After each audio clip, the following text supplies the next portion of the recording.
Well,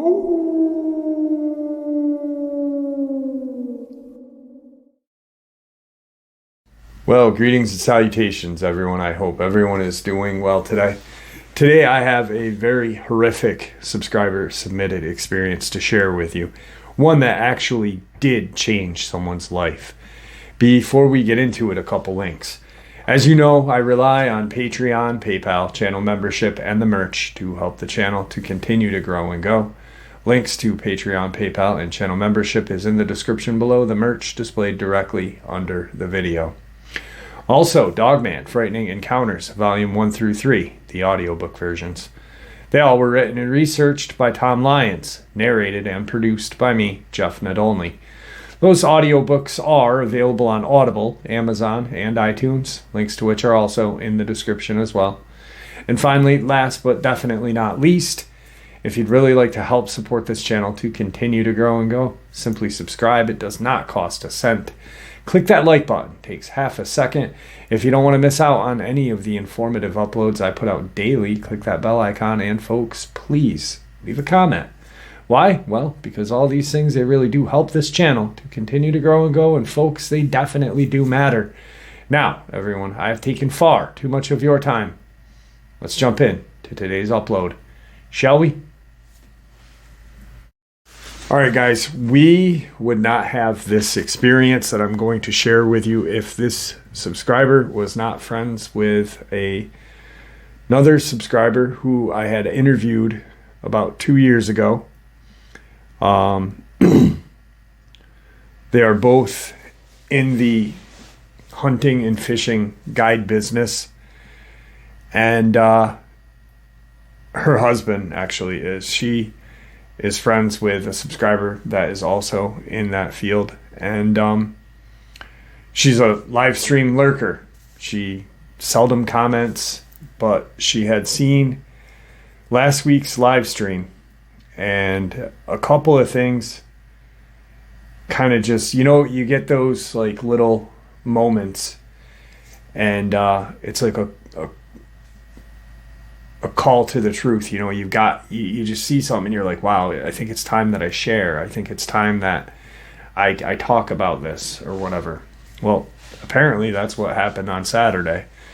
And first and foremost, the experience is her dad's, which he told her 2 years ago, and on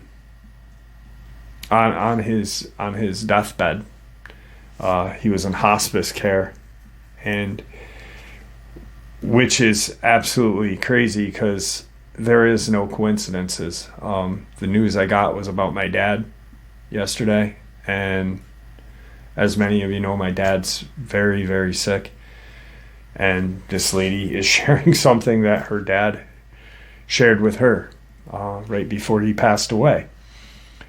And I really do believe that there are no coincidences, especially in this field. So anyway, it occurred in North Dakota in 1981. He worked for the United States Fish and Wildlife Service, or FWS. He was up in a region in the northern part of North Dakota. There's an area called Willow Lake National Wildlife Refuge,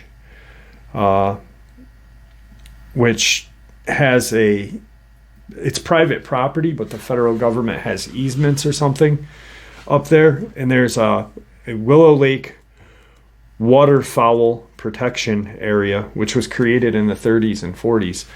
And which is funny because 2 weeks ago, I had gotten this hat from Filson, and many of you know Filson is an outdoor company, and they made like a replica of the civilian conservation service, and that was founded in the 30s and 40s, so people could have jobs during the Depression era, and so wildlife refuges and parks could could become established.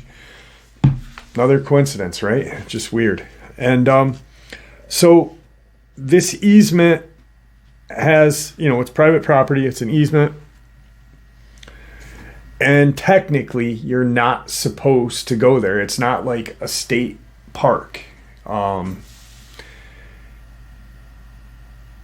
You can go and observe the waterfowl and other wildlife, but not on that property.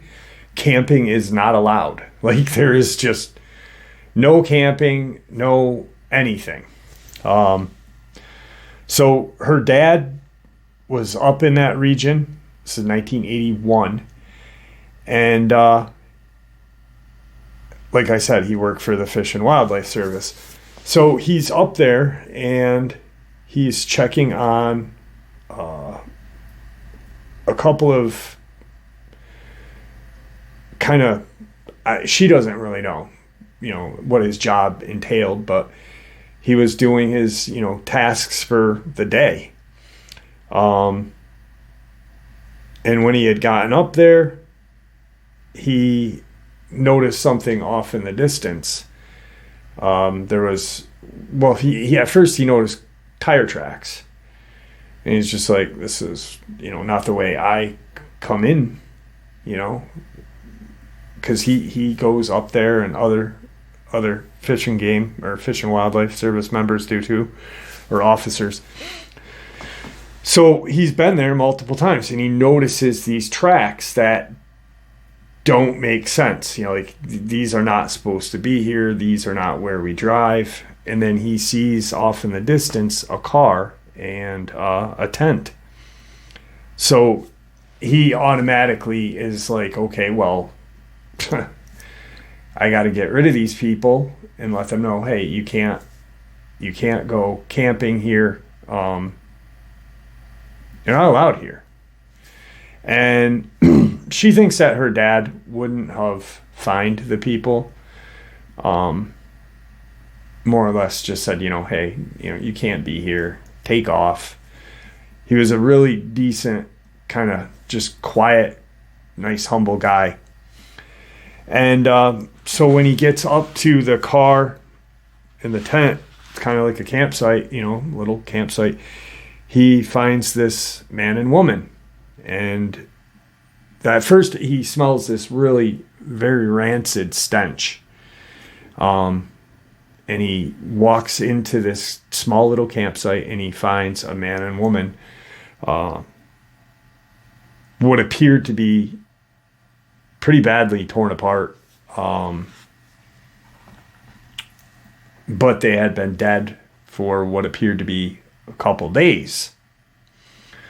So now he's looking around, like looking for tracks, thinking, maybe something happened. And after these people had passed, some wild animals came in, and maybe that's what did this. So he's looking for, whatever, because this doesn't make sense to him. He's been up here for, numerous times and never, ever saw any people. So he radios it in. He goes back to his Blazer and radios it in. Now he's waiting for his supervisor and backup to arrive. So he thought, he's thinking, my supervisor's going to come because there are deceased people, and we got to figure out how we're getting these people out of here, what the protocol is, because he's never had anything like this occur.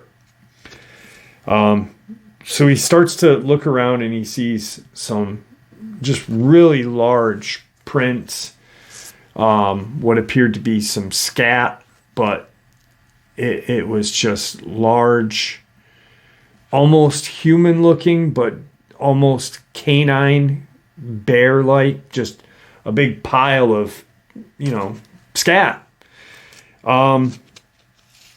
And on the shrubs and brush, what looked to be like just old dead hair.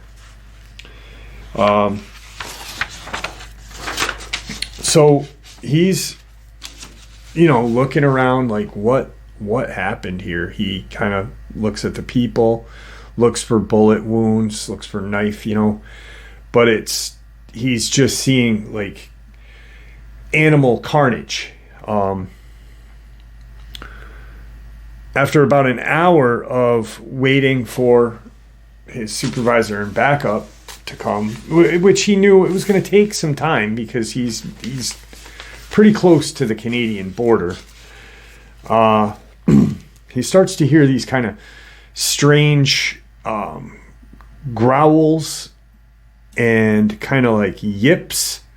And that's the best way she could describe it to me, as what her dad told her. But he said like it was almost like two wolves were communicating with each other. And he's now like, that's real weird, because they're separated, but it's almost like they're talking to each other in these kind of growls, these yips. And he sees one over here at first, and it's coming, and he's like, whoa, that's huge. That is absolutely enormous. And he hears another growl, like yip, and he looks over, and there's another one. And, they're coming at him going this way. And they're huge. They're just absolutely huge. He is once again away from his blazer because he did his call in via radio, and then starts to look around. So he's like, I got to get back to my truck. He had what she thought and believed was a 45-70 lever action rifle. He always carried that rifle with him in his blazer. It was his work truck, as well as, his shotgun. But he grabbed that rifle because, judging from the build and aggressive manner that these two creatures, what he thinks are huge wolves, coming in at him, he's like, my service pistol is not gonna, service revolver first of all, and it's not gonna do anything. And they stay somewhere about 50 to 70 feet away, just kind of watching him, trying to figure out what he's doing. And he's standing now by the driver's side door with his, lever action rifle. He's not pointing it at them at this point. And within a couple of seconds, one just stands right up like a human. It just stands up, and he's shocked, like looks over, and that one's standing. He didn't see that one stand up. He it was on all fours. That one was on all fours. He watches this one stand up, and when he looks over, that one's already standing up. So he's now petrified. He's trying to keep an eye on them, and he opens his door, grabs his radio to, say, hey, where is my backup? Backup is required now. I need you guys. And as he's radioing in still, he hears this like really deep growl. Nothing like the two when they were coming in and communicating with each other. But this was just like, get your hands off the radio growl.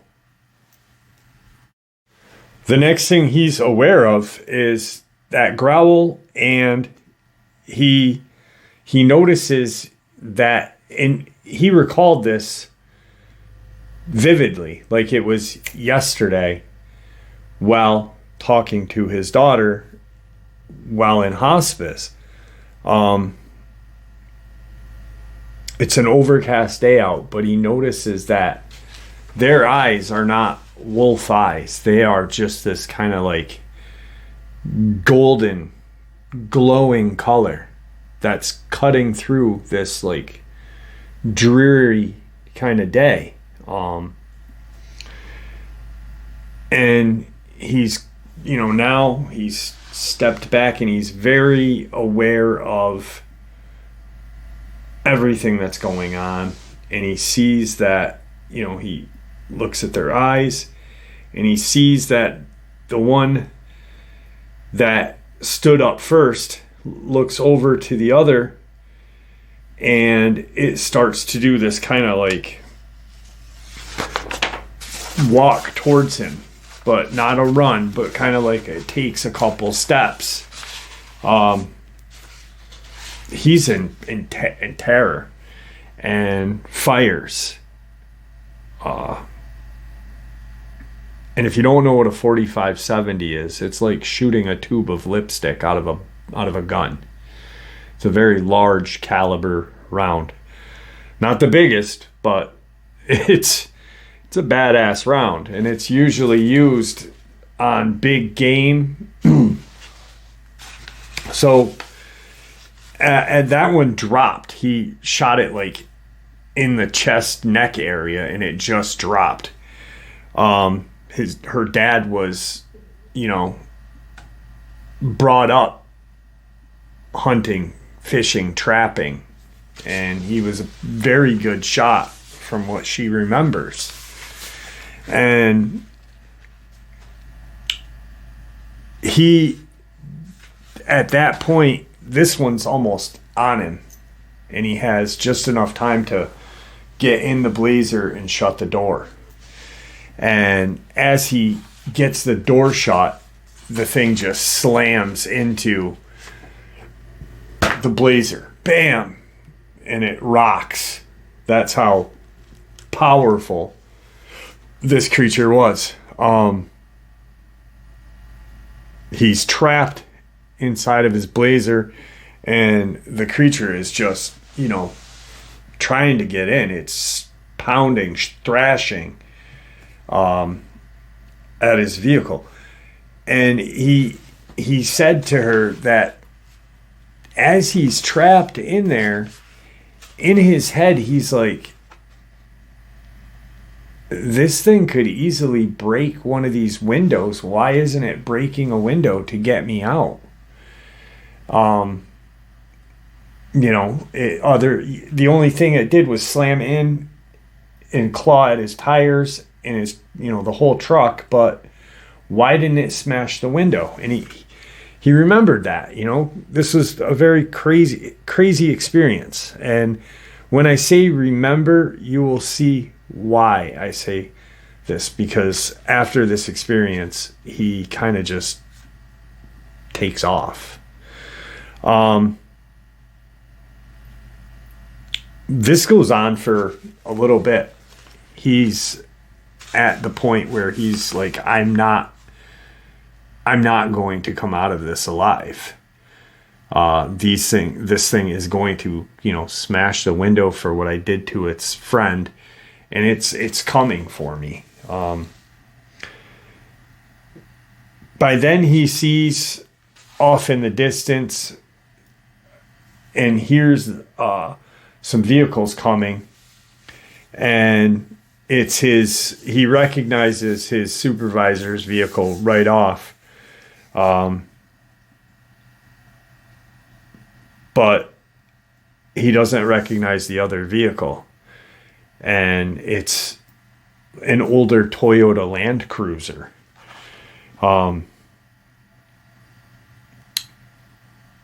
As they're pulling in, the Dogman kind of looks over and just takes off going north towards Canada, towards more of these wildlife refuge, because there's a bunch of them in the area, I guess. Supervisor stops and gets out of his vehicle, starts talking to her dad. And he's looking over like, who are these guys? Because they just drove right by. He's at this point now filling his supervisor in like, hey, this is exactly what happened. This is how I found everything. I didn't touch anything. Here's some scat. Look how big these prints are. This is where I found the people. This is one of these things that I just shot. I don't know what to do. He's just something that's never happened to him ever. And about 10 or 15 minutes go by and he hears some, firearm reports, and a couple minutes go by and he sees the Land Cruiser coming back at him, and it parks. And on the hood of the Land Cruiser is, draped over the hood is this Dogman, dead, shot up. They get out of their Toyota Land Cruiser, and one guy goes and starts talking to the supervisor. The other guys are out of their vehicle. They open the back door, and they just toss the bodies in. They take the two dogmen, toss them in, and then the human remains, toss them in. He didn't look inside the vehicle, like if there was a tarp or anything down, but they just, without any even respect. That's what got him as he's watching this go down, because he's like, these are people. I can see, tossing whatever the hell these things are in the back like that, but these are people. This is a man and woman, that are practically falling apart from decomposition in the wounds. The supervisor looks at him and says, we gotta go. You're gonna need to talk to somebody, kind of like a debriefing.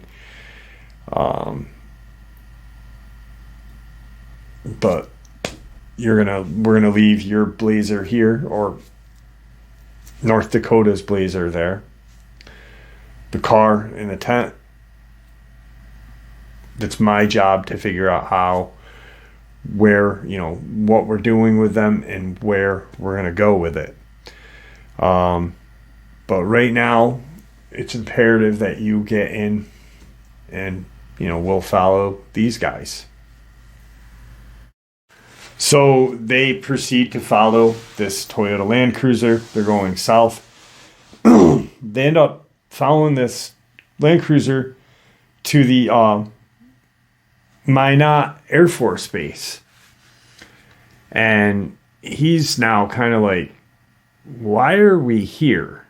First and foremost, we have no, even though we're federal, we have no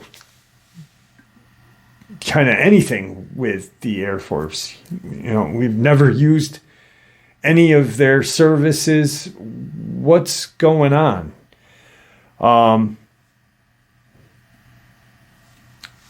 He's brought into this gray, drab room where he sits for almost an entire day without anyone talking to him. He's just sitting in this very dark, grayish, cold room. And finally,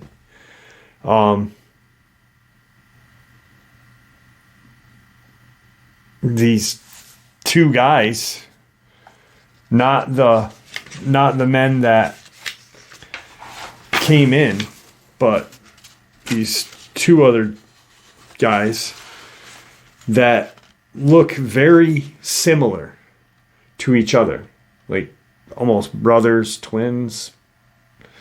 And I asked her, I said, well, were they like a nondescript, because I've had a couple people say, I was spoken to by these really nondescript like people, or there was a case where a Boy Scout saw like this kind of like reptilian man in a suit. And the only reason why he caught that is because he looked over at him and he saw his eyes change.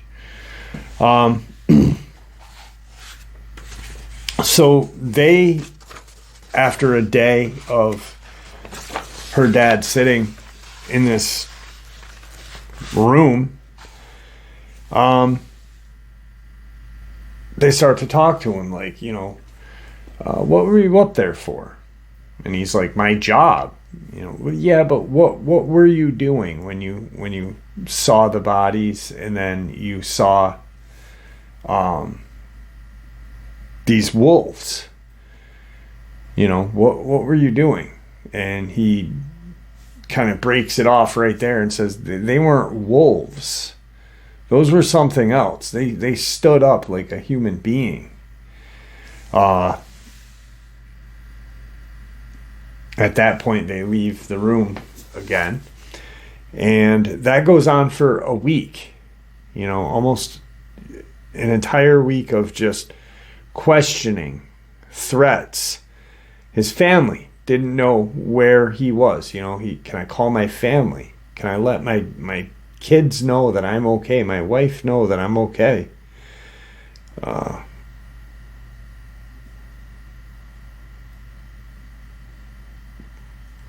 So he's there, stuck, and they come back in, and they're like, listen, these were gray wolves.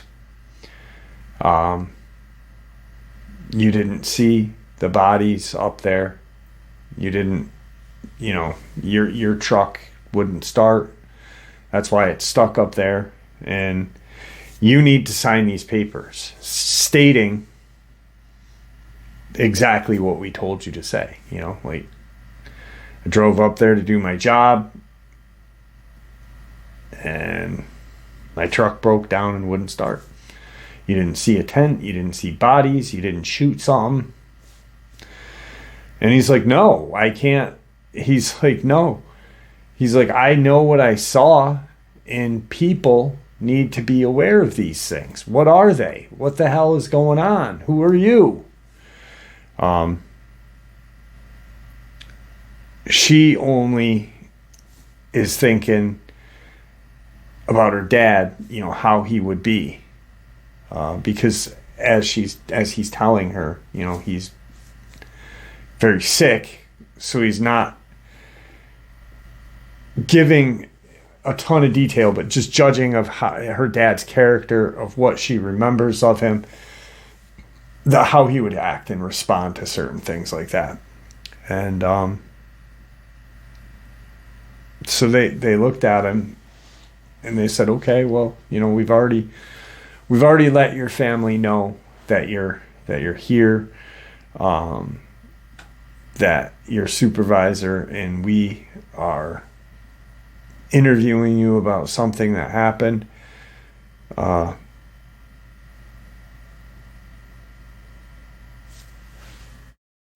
And they're being very vague, like we told them that we are interviewing you. They know where you are. They know you're alive. But if you do not sign these papers, we have ways of making you sign them. Or if not, there's other things that we can do.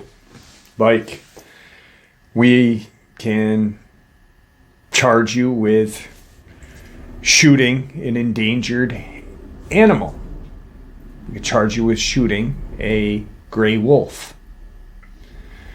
And he's like, but I didn't. That wasn't a wolf. Right, but you did. And that's jail. That's prison time. You'll get up to 2 years and a fine. And he's like, I'm not signing the paperwork. I want to know, people need to know that there are these things out here. I've been doing this job for however long, years, and have never seen anything like this. The public needs to be informed. Where are they coming from? Canada? He thinks that was one of his, and you'll see. So that's what they do. They end up charging him with shooting an endangered species. The federal judge or magistrate charges him, and sentences to 2 years in prison. And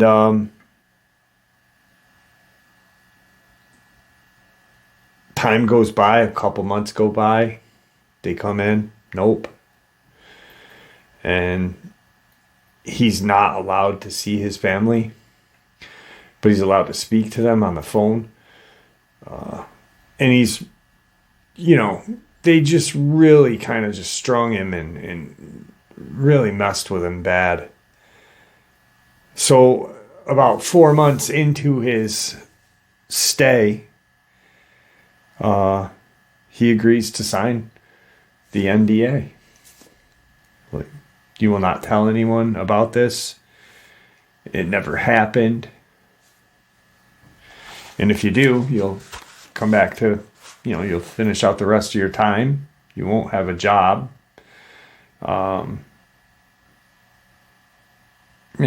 So 4 months go by and he signs. He signs on the 4th month.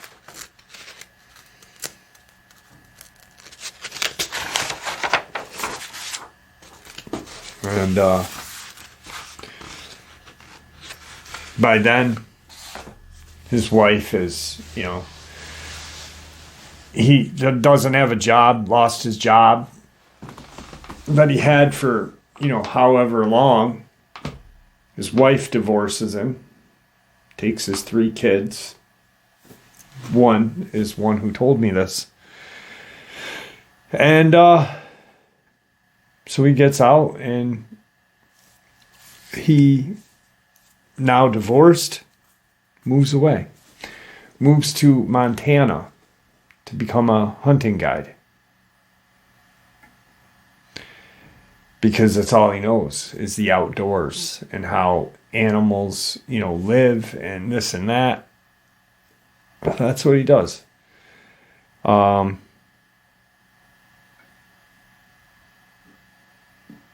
She also thinks that besides just to get away from North Dakota, that he moved out toward Montana, not only to be a hunting guide, but to hunt these things down, which if he did hunt another one, she was never told. And up until 2 years ago, he held this secret, being a hunting guide. And I guess he knew, hey, I gotta share this for whatever reason, whether it be salvation, or whatever. But I need to let people know that there were bodies out here.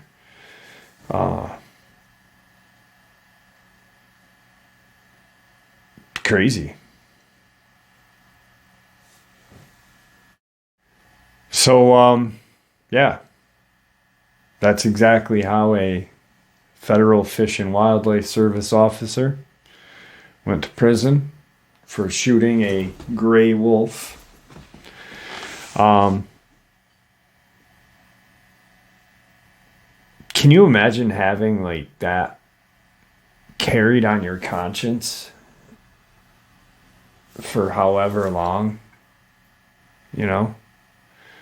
That's insane. To me, that's just, that poor guy's like psyche must have just been absolutely playing games with him mentally. But he did share. And hopefully that, you know, with his daughter's help and everything, that helped him. But, wow. And then right after that call, I got another call from my mom. And anyway, there are no coincidences. Guys, thank you for supporting the channel. I hope you guys enjoyed this as much as I enjoyed sharing it with you. Like I said, I almost didn't share this at all, because I almost, if she had, you know, didn't contact me at that right time. And it's crazy because there is no coincidence, you know. The conservation area in the 40s, 30s, and 40s for jobs, and, you know, the hat, there's one connection. My dad, her dad, there's two. Anyway, enough of that. And I'm exhausted because I'm recording this at 3:30 in the morning, because I can't do anything else except be in my head. All right. Guys, I appreciate your support. Your support is what makes this channel special. It really is. You guys are the channel, you know. We share information with each other. The community that you guys have with each other is, the amount of courtesy and kindness that you give each other is awesome. So thank you. I truly believe that the community that we have in the comment section, that I cannot take any credit for, you guys, is something special. And I truly think that other channels that are in this field would love to have that. I'm sure there's others that do, but to me it just feels special because it's my channel and your channel, you know. Anyway. Guys, stay safe, happy, healthy, and ever vigilant, keeping an eye on your children, your pets, your family, and friends. These creatures are real, they're out there, they are dangerous. Share this information with the people you love and care about, and it may just help save their life someday. Until next time, never stop asking questions and never stop looking for answers.